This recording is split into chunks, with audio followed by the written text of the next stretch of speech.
నమస్తే. పవర్ అంటే ఏంటి? గెలిచేవాడిది పవర్ అంటారా? లేక గెలవడానికి ప్రయత్నిస్తున్నవాడిది పవర్ అంటారా?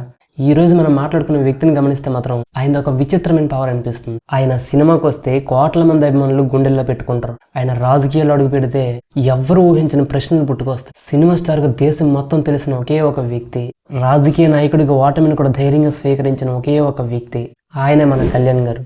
చాలా మంది కళ్యాణ్ గారిని రెండు కోణాల్లో చూస్తారు. ఒకరు ఆయన్ని తన అభిమాన నటుడిగా చూస్తే, ఇంకొకరు ఆయన్ని రాజకీయ నాయకుడిగా చూస్తారు. కానీ ఆయన ఈ రెండు పాత్రల కంటే కూడా ఒక అసాధారణమైన వ్యక్తి అని నేను అంటాను. ఒకప్పుడు తన అన్నయ్య చిరంజీవి గారి పేరుతో సినిమాల్లోకి వచ్చినా గానీ అతి తక్కువ కాలంలోనే తన టాలెంట్ ని చూపించుకున్నారు. ఆయన సినిమాల్లో హీరోయిజం, ఫైట్స్ మాత్రమే కాదు, ఒక రకమైన ఆవేశం, సమాజంపై ప్రేమ కనిపిస్తాయి. ఆ తర్వాత ఆయన రాజకీయాల్లోకి వచ్చి తనకంటూ ఒక పెద్ద కుటుంబం ఉన్నా సరే తన సొంతంగా జనసేన పార్టీని స్థాపించారు. చాలా అప్ అండ్ డౌన్స్ ని చూశారు. ఎన్నికల్లో ఓడిపోయారు. అయినా ఎక్కడా వెనుకడుగు మాత్రం వేయలేదు. ఆ పవర్ ఓటమిని కూడా ఛాలెంజ్ గా తీసుకునే ఒక పవర్. ఆ పవరే కళ్యాణ్ గారిని ఇంత ప్రత్యేకంగా నిలబెట్టింది. ఆయన ఒక సినిమా చేస్తే హిట్ అవుతుందో లేదో తెలియదు. ఆయన ఒక రాజకీయ నిర్ణయం తీసుకుంటే అది సక్సెస్ అవుతుందో లేదో తెలియదు. కానీ ఆయన ఒక పని మొదలు పెడితే మాత్రం దానికోసం ఎంత పోరాడడానికైనా సిద్ధపడతారు.